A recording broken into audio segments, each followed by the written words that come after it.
Hello everyone and welcome back to another edition of West Ham Fan TV's Post-Match Pint, the only West Ham United post-match football show on the internet. We've just come back from Bramall Lane virtually. We're with Sheffield United 0, West Ham 1. Scott, do you want to take us through the starting lineup, mate? Yeah, same as Fulham. You are one lazy fuck, man. Go through it. I want post-match against Fulham. Fabianski in goal. Soufal right wing, Masuaku left wing, Creswell or Bonner coming back after going off against Fulham, and Balbuena is the free centre half. Rice, Souček in the middle, Bowen one side, Fornell's the other, and Hilaire up top on his own. The right lineup? Yeah, there was obviously calls that maybe someone like Ben Rama could have started today instead of Fornell's. But yeah, I think overall, probably the right decision. With the team that he selected today, he was unbeaten. You know, can't change a winning team, as they say. So, yeah. I think he goes with what he trusts, doesn't he? And there weren't many options up top. So now that Scott, that comment there could become a bit of a problem, but we'll talk about that later. Listen, it was one of them games, weren't it? We was in control of it for pretty much the whole game. Well, it took us still took us that first 10 minutes to settle like it does. I thought Sheffield United had the best chances right at the start of the game. They tested Fabianski a few times early on, and then we grew into it, as we usually seem to do. Yeah, first 5-10 minutes was a bit cagey, Sheffield United, they looked on top, and I thought, it's going to be one of them games where they're just going to throw everything at us for 90 minutes. They're desperate for the points. But I think once we got into the game, we settled down, we started to get on the ball a bit more. And we sort of controlled the game, really. We had chances where we could have been talking about a 3-0 win here today. But it's one of them games. I tweeted out a little while after the game that, it's another ugly 1-0 win. They're not pretty, but you've got to take them. 3 points is 3 points. We're keeping with the top half of the table now. We're not falling behind. We're still up there. Yeah, and it just needs to be a bit of a wake-up call of, like I said, it's good that we're playing like this and grinding out wins, but we're not always going to be able to do that. So I just want to see us learn from it and just step it up going into the Aston Villa game, because obviously they've got a lot more quality than Fulham or Sheffield United. The thing was, when you go back to the Fulham game, the first 10 minutes against Fulham, we started really brightly and should have scored and didn't, and then got worse as the game went on.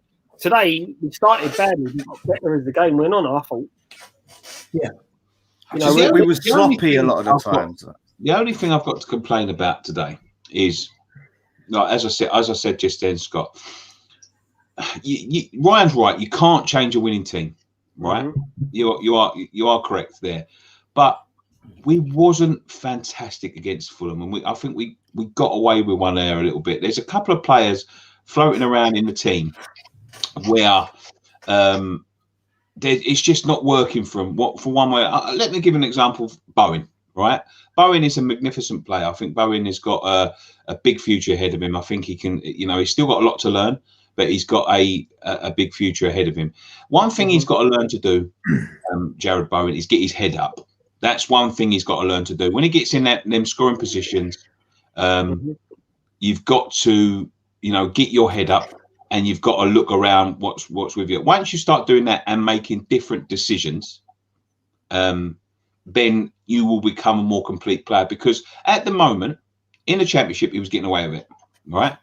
But at the moment, teams know and managers know there's enough quality in this league that he's going to get that ball, he's going to cut inside, and he's going to try and strike it in the bottom corner or the top corner or whatever it is. He's going to try and he's not getting his head up enough, right?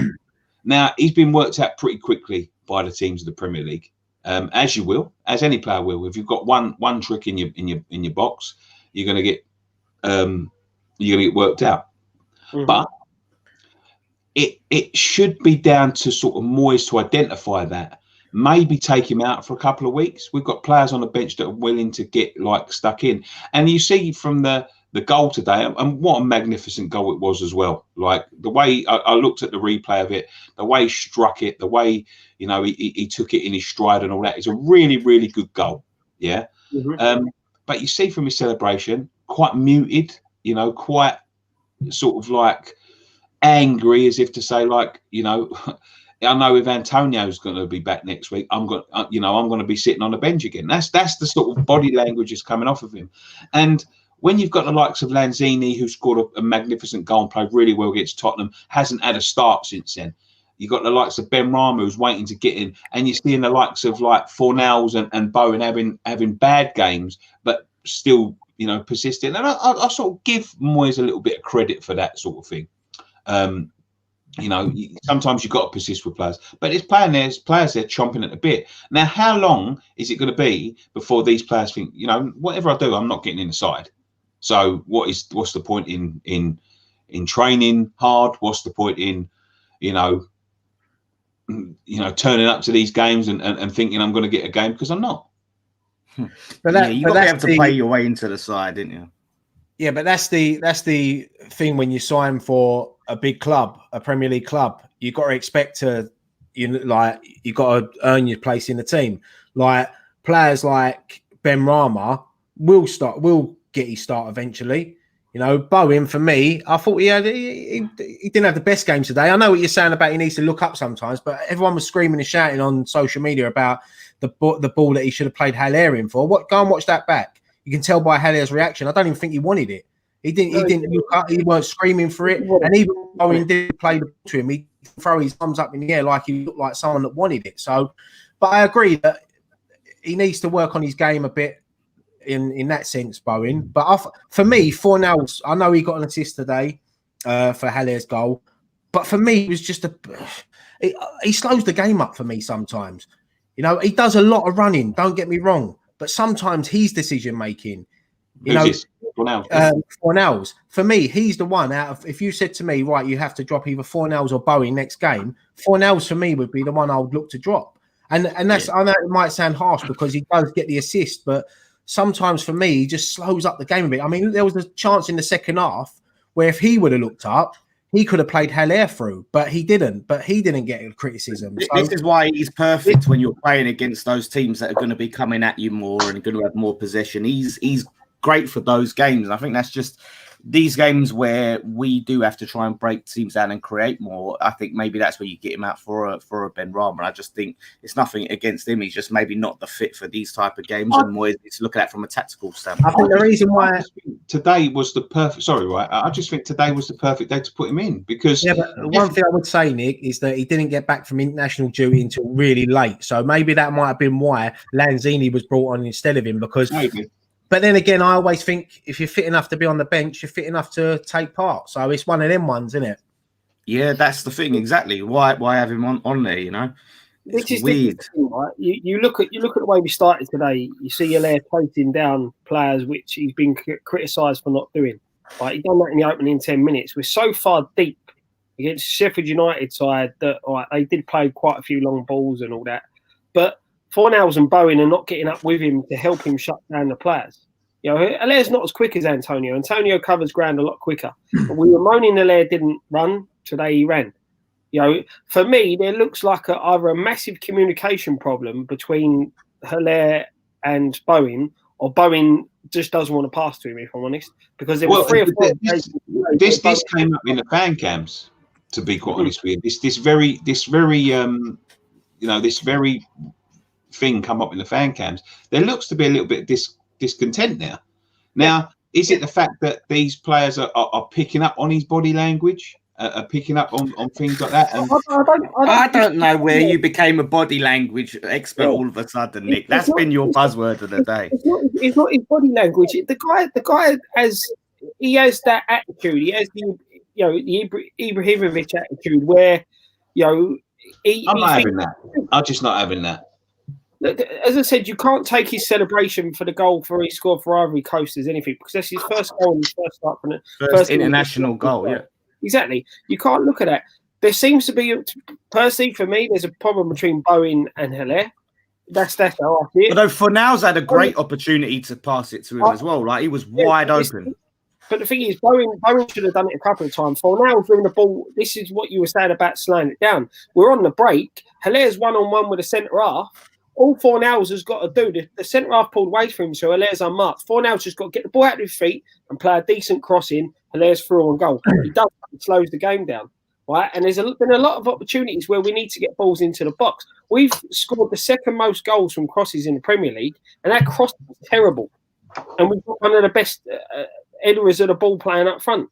Yeah, Masuaku and Creswell didn't have the greatest of games getting crosses in. Defending wise, I thought Creswell had another great game. Passing a bit, but it was just that final ball into the box. I mean, Masuaku done a lot of running, taking people on, but his final ball as well. But I suppose that comes down to good defending as well from Sheffield United. I mean, making us play into the corners. But talking of Sebastian Haller, I mean, I'll be honest, I thought he had a half decent game. He won most of his headers. He set up Souček with Souček should have finished that. It was a great opportunity. You know, I think he's done a lot, and I was pleased for him when he got his goal. And I know people are like looking at his celebration, but I don't know. You know, that, as Nicky said, it could be in the back of his mind that he knows Antonio's back and he's going to be dropped again. But for me, I don't think he will be dropped next game. I don't think Antonio will start against Villa. I think Haller, if now he's got his goal, you can't really. It'd be a bit harsh to drop him, I think. He went and hugged his teammates. Like, I don't know what people want. They want him to do Antonio's funny dances or what. I don't know why we've made such a big thing. And I think I would love to see Haller do that celebration that Antonio done, like, you know, the one where he spun on the floor. Yeah. Could you imagine? People would moan that he ain't done it as good as Antonio, going, oh, he fucked it up. Like, that's what I'm saying. I just think that certain people, like, if you spend all your time slagging him off and then he scores, it's like, shit, I need to find something else. Oh yeah, he ain't celebrating. No, that's not true. That's true. Maybe that's not true for you, but I think it's silly. I think the whole celebration thing is silly. I still don't think he works hard enough in the right places. I think he expels a lot of his energy when he don't need to be. I don't think he fits the system. I don't think he really fits the league, if I'm quite honest with you. But he done some really good things today. He done some really good things today. Yeah, like that cushion header to Souček was world class. Souček should have done a lot better there. Yeah, he should have done a lot better. Even if he put his left foot and put it across the goal, Bowen was there to tap it in. But what I'm saying is like, I'm not gonna sit there and just because I've slagged him off and just because I just don't support him, I'm not going to sit there and say everything he does is bad. No way. Yeah, but I think the celebration thing, I think is petty because he done the same at Frankfurt. I'm not slagging him off for that. I'm not dismissing him because I don't think he's been given the tools to do what he needs to do. Yeah, I'm with you. He's been given the tools to do what he needs, and his attitude, I completely understand it.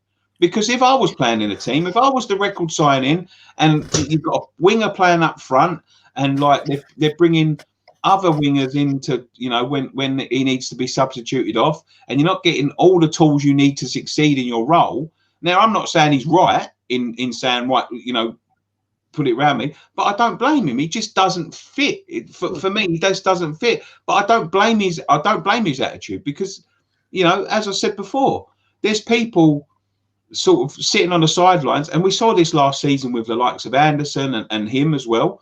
There's people sitting on the sidelines that don't get the opportunity when they should get the opportunity.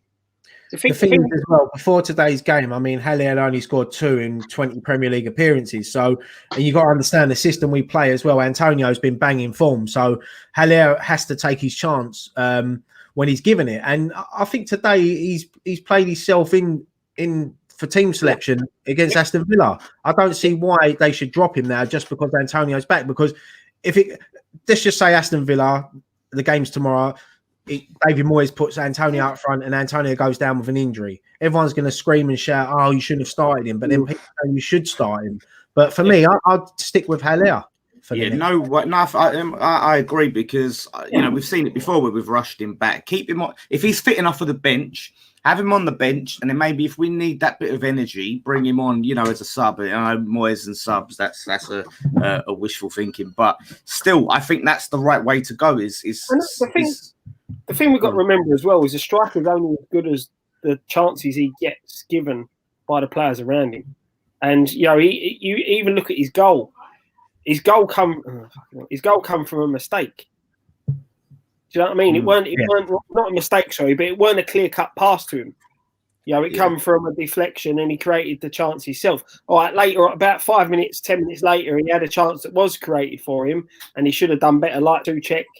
You know, that's the problem. When you the opportunity you're talking about was the one when he should have opened his body and sort of tapped in, but that cut in really quick. You know, we look at it on a replay in slow motion and think he should have done better there, but in real game time, it's gone under the defender. Sort of, I mean, if he had missed that, it'd have gone straight to Bowen.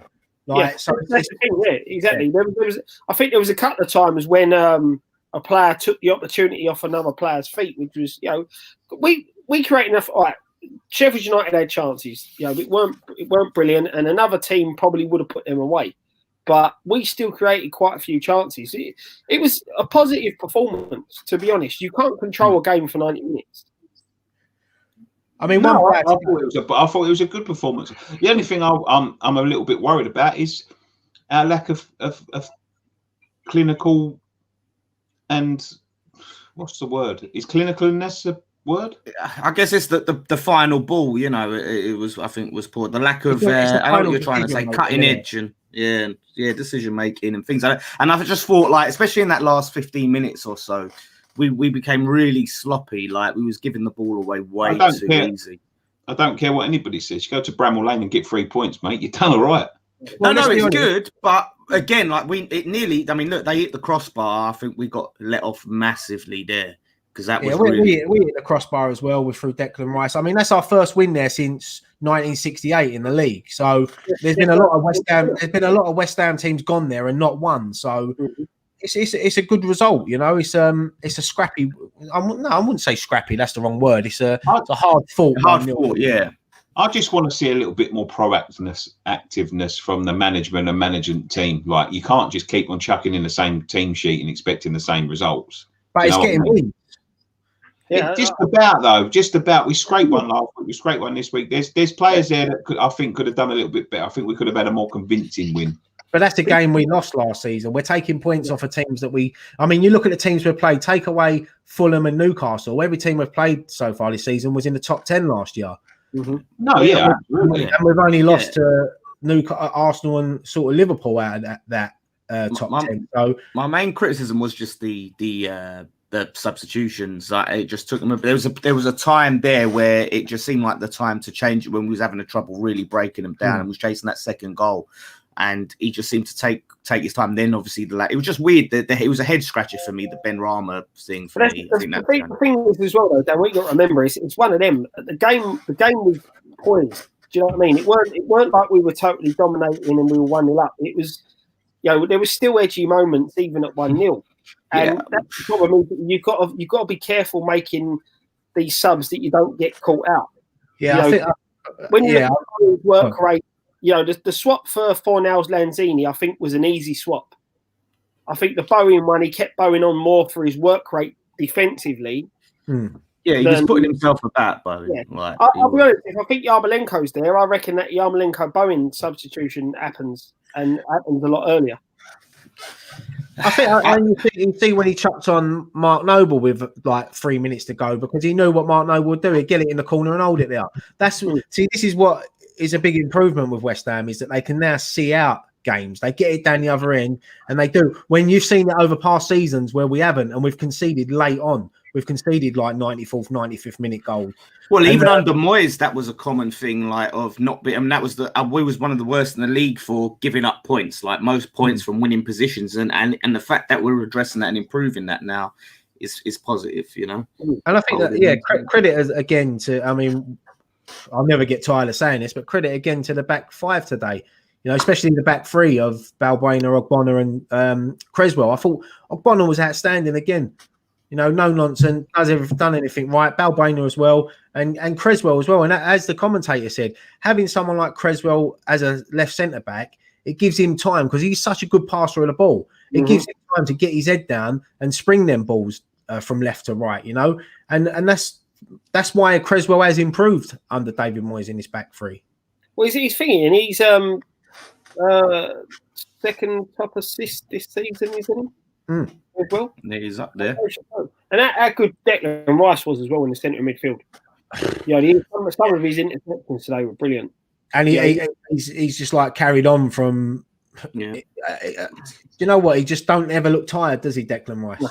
He plays a lot of football. He plays a lot of minutes. He plays every week for West Ham, full 90, and he plays full 90 for England as well. You know, and he's 21 years old. You know, you've got to give him some credit. I mean, a lot of opposition fans slate him because they don't watch him week in, week out like we do. But now the media are starting to pick up on Declan Rice as well. And, you know, there was an interview before the game that they showed, and there was a few fans getting a little bit worried about it because he said that he wants to win trophies in his career. But look, every football player sets out to win trophies in their career. You can't, just because he says that doesn't mean he wants to walk out of West Ham next week. No, exactly. You know, so and let's be honest. At the moment, we're that type of team where we've not all season. This season, we've never been out of the game. So when you look at it like that, we've got a cup team.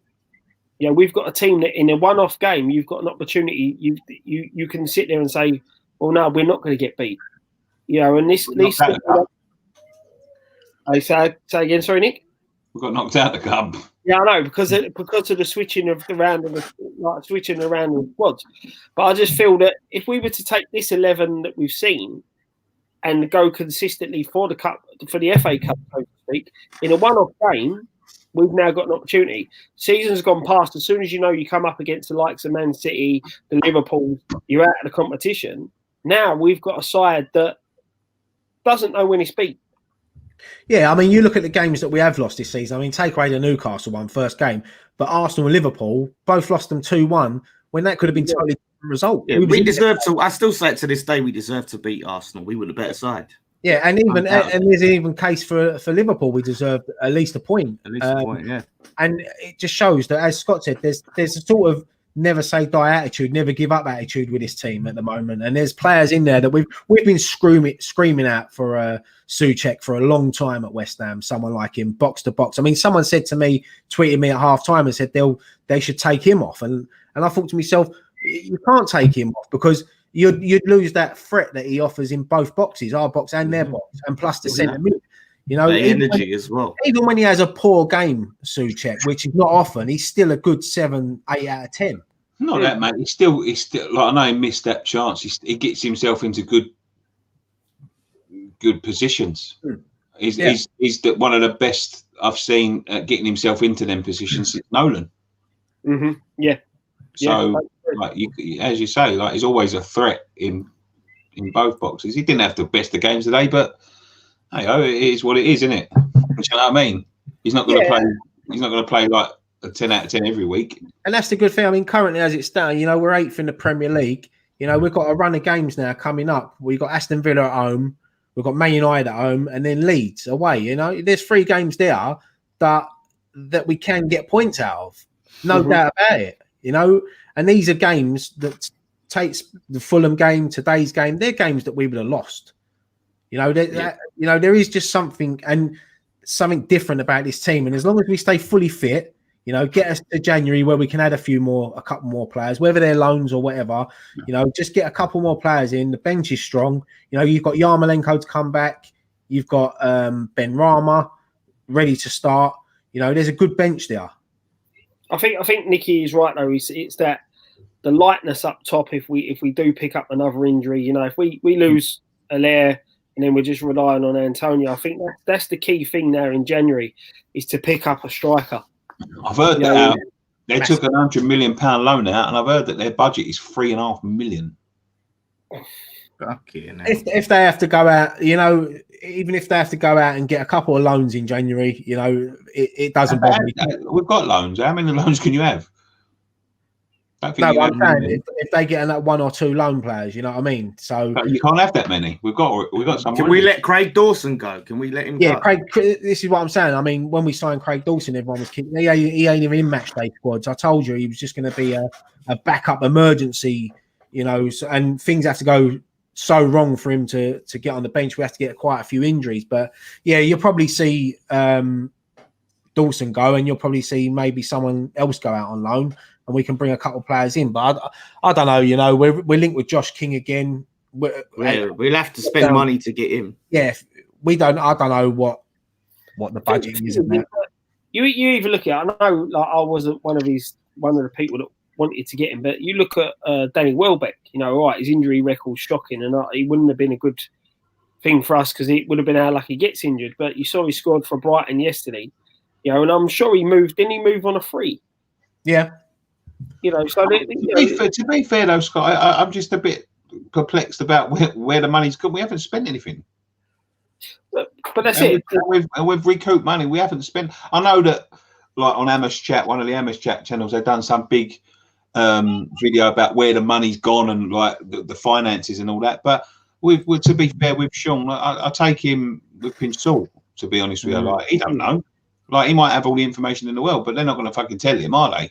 At the end of the day, and like we should have gone and got Ollie Watkins. Ollie Watkins would have solved a lot of problems. Like, and we had the money there for him. We didn't know we was going to take Ben Rama on loan. I know that for a fact. It was sort of like the last minute thing because of thingy. But we should have gone and got Ollie Watkins. That's where we're light up top. But then would Ollie Watkins want to sit on the bench at West Ham? Because if Antonio's that main man, someone like Ollie Watkins wouldn't have want to sit. Then you could play Antonio on the wing. Yeah, but I think Antonio. Yeah, but why would you move Antonio on the wing when he's scoring goals for fun up front? But this is what I'm saying. So you can play him, and he would still be scoring goals on the wing because with Antonio, he likes to drift in and he has a bit more of a free role. So if you've got him and an Ollie Watkins who can both bang in goals, he's still a great winger, Antonio. Like I don't care what anyone says, he's a great. And he's doing really good up top finally, you know, where he wasn't so good under the past managers. The problem is that Moyes likes playing wingers on their weaker foot. So Antonio would have been on the left, and Antonio isn't the best at coming in off the wing and cutting in. His best performances for us as a winger was when he was drifting in from the right late, attacking the crosses. You know, when he scored the others that he was scoring when he went on that good run of form. And I just don't think Antonio suits as a winger playing on his weaker foot. Well, then that's that. But then that's on Moyes then to try and actually go and make that fit, because you don't say, right, he's a really good striker, but we're not going to sign him because we've got Antonio. And as well, we know Antonio's injury record. Look, he's got injured as well with his hamstring is a mess. And I don't think, touch wood, this will be his last injury this season. But just because we're saying Ollie Watkins, maybe David Moyes didn't fancy Ollie Watkins, and you got to trust the manager at the end of the day. Fans can pick teams all day long, but at the end of the day, it comes down to the manager to pick the team. And if he couldn't guarantee Ollie Watkins football, then that's why Ollie Watkins has gone to Aston Villa to play. I don't know, man. I think it's down to money rather than the manager. But there you go. Then we couldn't sign him if we ain't got the money. So. That's if we have got the money. If the manager did want him and we ain't got the money, then you can't win. But we have got the money. Yeah, everyone knows we have. Listen, I don't get involved in all the finances and. Well, yeah, I mean, we did sell Dean Garner, didn't we, for near 20 million, what we're told. So, and then we ended up obviously loaning, so we didn't actually spend that money. Well, technically that'll be the money to replace for Ben Rama when we sign him at the end of the season. That'll be that money. But there should have been other money there. So I don't know. Look, we've saved a lot of money on the books for wages with the players we've let go.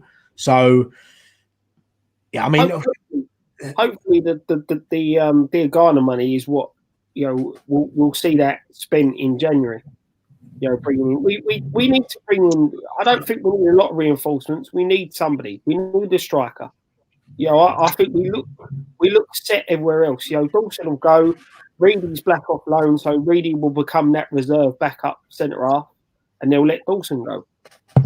This is the thing. This is the thing about the finances in the chat. Look, we ain't got money. Have a word. We've got and other people say we have got the money. Of course, we've got the money.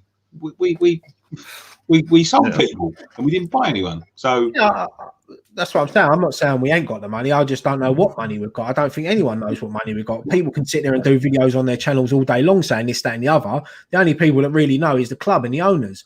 So, the least we should have is the Dean Garner. That's the least is the Dean Garner money, right? And then you've got to look at, okay, we've had some budget, even if it's fucking 10 million to spend in this summer window. Like that's it. You look, your loan signings. We have to pay a small fee for loan signings. Nothing major, So there's going to be something there to reinforce things. And the thing is, you don't know. You may see someone go out the door who's not getting game time. Yeah, we'll have to see. I mean, there's a good chance that Anderson could come back to us by the sound of things with the way things are going at Porto. I don't think their manager wanted him to begin with, which is why he's not getting game time. So I think he started last night, but I think that was his first start in Eravel. I know he's been left out a couple of match day squads. So if it's not working out for him now, maybe West Ham might look to bring him back, or they might look to just loan him out to someone else. I don't know if you can do that. Can he join another team? I don't think he can play for more than 2 teams in one season. But yeah, it's a difficult one for Anderson. Yeah, it's a shame. Like I was saying about the manager didn't want him in the first place. I don't know if the owners have forced him on him, which sounds familiar. But yeah, I mean, hopefully, he can get some more game time, because then if we want to sell him, then it makes it easier to sell him, or if he does well and we can bring him back into the fold. But it'd be hard for him if he did come back to see where he could get in with this team. Obviously you got like the likes of Ben Rama, Yarmolenko. What are we in? 8-9 games in now. We're a quarter way through the season, and our injury record is quite good. If we can keep this up until January, then we'll be on for a good season. The only thing that worries me about this team is some positions are lacking depth, and if we get another injury or two, we'll be fucked. But let's look for once. Just let luck be on our side. Let's keep all of our players fit. We've transferred all of that bad luck to Liverpool. Fuck them. But that's the thing. We deserve a bit, don't we? We deserve a bit of luck injury wise. Hopefully, Antonio's hamstring isn't that bad, and he's back in. I think personally on the bench next week, pushing to get himself back in the team. And this long day. I said I take these 1-0 wins all the way till the end of the season. As we said, as much as we've been a little bit negative on certain players, things like that, got to be positive. Another back-to-back 1-0 wins, back-to-back clean sheets. Yeah, I think that is. Am I right in saying that's 4 clean sheets this season? 4 out of 9. Am I right? So it's that's what I'm saying. We've been lucky, as Nick said. We've been lucky with injuries at the back, but we've got a nice settled back 5 now. We haven't even mentioned him yet, but Soufal right back. What a game he had today! Yep. I thought he had a brilliant game. I like the way he gets forward. He's like stuck in. Yeah, he's like an old-fashioned defender, and he loves a tackle. He's not afraid, and he's not the tallest of players, but he doesn't lose a lot of headers either. So, as I said, but having people like that behind you gives the players in front more confidence, and you see that with Declan Rice and Souček, the way they like to go forward and drop back as well. Bowen, Fornals, Haller, it gives them confidence, and it's clicking. It's clicking, and I think we've said it before, but you got to give credit to David Moyes as well. He's finally found he's finally found the right group of players, to hopefully take us forward a bit, and look at that top 10 finish this season.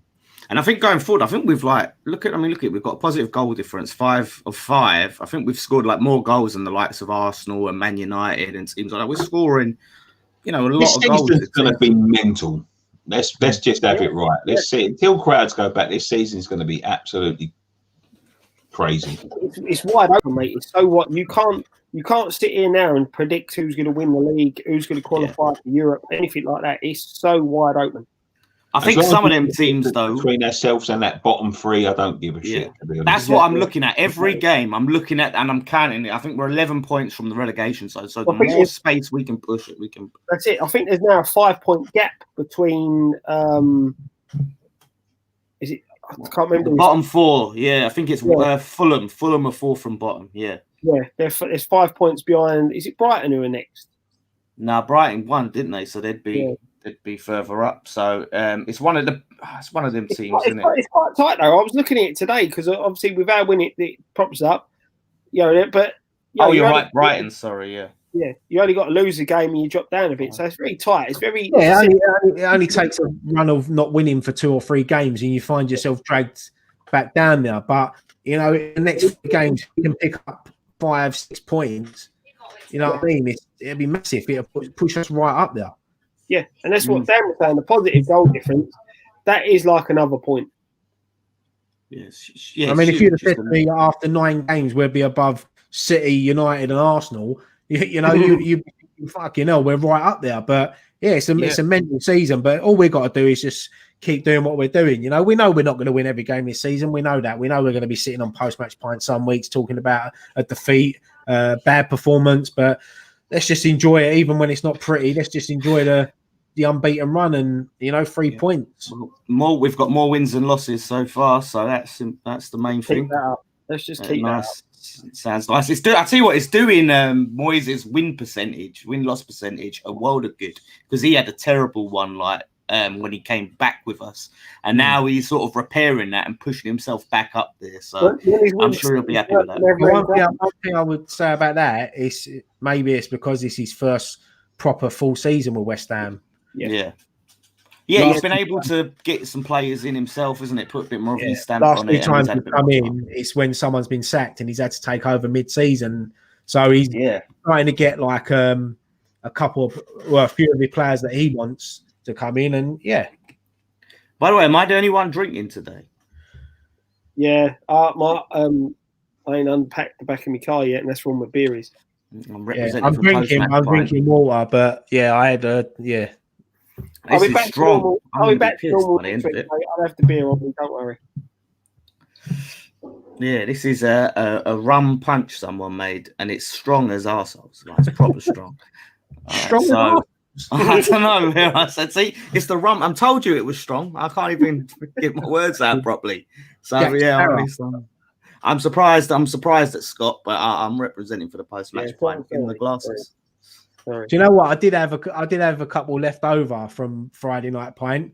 So I thought I'll save them for post-match Pint. But I was sitting there last night and I thought, I fancy a beer. And so I had them and I thought I'll walk around the shop today, but I never did. So I got some San Miguel's in the fridge. We did a podcast on the channel, right? And I was in honor of Ryan, right? I had these San Miguel's.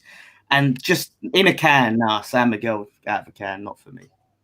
Dan, you bought San Miguel's? Yeah, I was in there when I was in. I was there. It must have been on special or something. Yeah. Oh, let's push the boat out today. Let's get some San Miguel's. I'm celebrating now. Look, come back out from international break, wins either side. It's lovely, and Villa. I'm really hoping that we can. Get something against Villa at home. They're obviously not the best one. They started amazing and they've been out of form, but they've still got. They're going to be a much more of a challenge than what we don't play till Monday night. Rest now. I suppose that's a good thing about not being in Europe and that you can have these nice little breaks and be more prepared. Yeah, absolutely. So Monday night under the lights. Yeah, it's going to be a tough one. So he'll probably go with the same team. But I would like to. Hopefully, we get to see Ben Ram. I do want to see more of him because I liked what we saw from Fulham. He was obviously the reason that we won the game. Ultimately, it changed the game. Him coming on, and I want to see more of him. So fingers crossed. If we don't need him, then it's good. Yeah, the only thing I could think of why he didn't come on today was because of international duty, getting back late and. But it's we'll want to see our new signings play. That's the thing, and I think he will get more of a chance against Villa. Well, let's talk about Villa before we go. That's going to be a tough game. That's going to be a real tough game. Yeah. So they lost yesterday, and that was Brighton's first win at Villa Park since 1980. And Brighton are not brilliant, and there was holes there when you watch back and look at the game, and the Welbeck goal they were trying to play. They had every player inside Brighton's half barring the goalkeeper, and they got caught out there. So, you've got that opportunity. If they try and press us and come at us, they're going to leave gaps at the back. And if Antonio is back and playing, means he's going to be in for a torrid time against him. Yeah, Villa play a very high line, don't they, sometimes? And it showed yesterday they got caught out. And I mean, I'm not being funny, but when Danny Welbeck can go clean through and you can't catch him, it's this is it. And you think we've got Bowen who's got a bit of pace, you've got Antonio who's got pace, and then you're going to add Ben Rama into the mix. Obviously, Fornell's all right. Masuaku, he's got pace. We've got the opportunity there that if they try and play that high line against us to get beyond them via our wings. You know, yesterday, if Bowen gets that type of ball and he's up against Mings, I fancy him all day long. I mean, look, Villa have got some good players, McGinn, Grealish. I think Ross Barkley, if I'm right, went off injured yesterday, so I'm not sure how bad that injury is. But if he's not fit for the West Ham game, that's a massive boost for us. But you know, Jack Grealish is one for me that you need to look out for. Huge, and I think we just need to keep our head in the box because we know he likes to go down easy. He has got previous for diving, so we just got to keep our head and not try and make any silly challenge or give him a reason to go down. Just keep tight to him. Don't give him any space, and don't give away any penalties. Yes, You might be now. Yeah, he'll be all over the floor in that game. Don't worry about that. So if we can get near him, that's the thing. Well, yeah.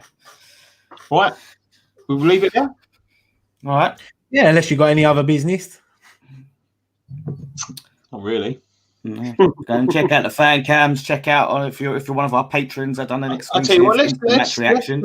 Let's set a like thing on the YouTube. Let's try and get to 200 likes. Let's hear about that. Yeah. We'd be better at saying that at the start of the video because well, there's 300 and odd people watching now. So if you ain't hit the like button, just hit it now. And then but some on Facebook and that. Hit the like button on Facebook as well. We'll take it like 100 from Facebook, 100 from YouTube. So give us a like, a share, a comment, all of that stuff. Thank you very much for watching this edition of West Ham Fan TV's post-match pint. We'll be back this week with the build-up to the Villa game. Check out the fan cams, all the content that's come before this one. As I said, leave a like. If you're new around here, subscribe. It always helps us out if you do. Share it. Follow us on social media, facebook.com/West Ham Fan TV, at West Ham Fan TV on Twitter. All the other stuff that we don't use. One thing left to say, lads. Come on, you Irons. Come on, you Irons.